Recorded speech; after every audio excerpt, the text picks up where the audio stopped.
Et un oncle de l'empereur, il est parti au Cambodge à la recherche des soufas.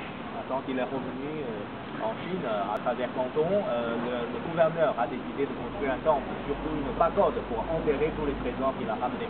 Quelques statues de Bouddha en bronze, comme ça, des soufas comme ça. Un peu plus tard, on a trouvé quelques statues sous la pagode. 9 étages quand on voit de l'extérieur. Et à l'intérieur, il y a 17 étages. Il y a des étages cachés. Si on monte pour la première fois, il faut tourner à gauche, donc on descend à droite. Maintenant, ça s'ouvre plus au public. Parce qu'avec le temps, la pagode commence à s'incliner vers le gauche. Comme la tour de Pise. Un petit peu. Il y a 8 ans, on a renforcé avec une matière moderne. C'est la même qu'Aiguilly? Non.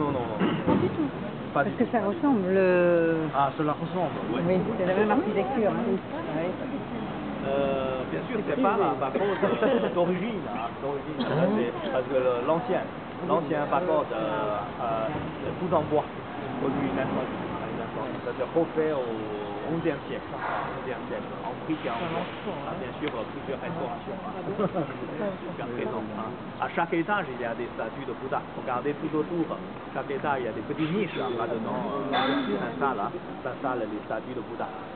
Et à l'étage supérieur, vous avez une colonne en bronze doré. Là-dessus, on a gravé 1000 Bouddhas. 1000 Bouddhas qui pèsent 5 tonnes.